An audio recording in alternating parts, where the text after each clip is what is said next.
Kechalardan izlayman seni, kelmaydi ovozing. Uy jimjit ichida turar sening soyang izing. Qaytaman deb kutaman, ko'zlarim yo'llarda hali. Lekin bilaman yurak og'riydi, ayriliq zahri. Sen ketding, bu dunyo menga rangsiz surat bo'ldi.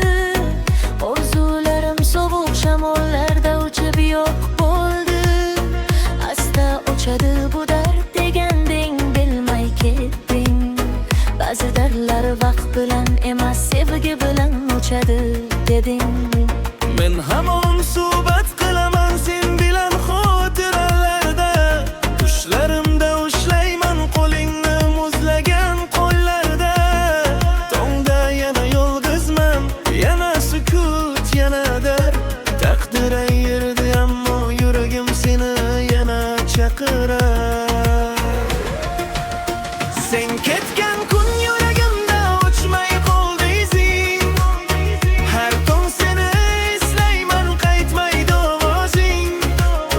Qaytsang edi yonimga, o'chardi dardlarim. Sensiz bo'shab qoladi har tun har onim. Sen ketgan kun yuragimda o'chmay qoldi izing. Har tong seni eslayman, qaytmaydi ovozing.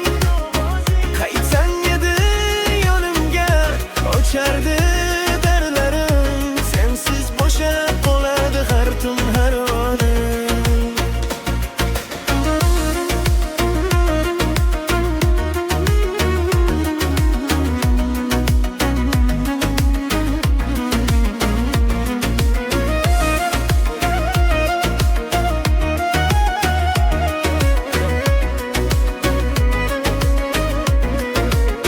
Sen ketgan kun yuragimda o'chmay qoldi izing. Har tong seni eslayman, qaytmaydi ovozing.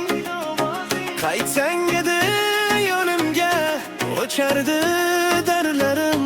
Sensiz bo'shab qoladi har tun har onim.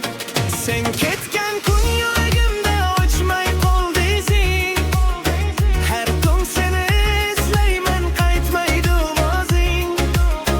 Qaytsang edi yonimga, o'chardi dardlarim.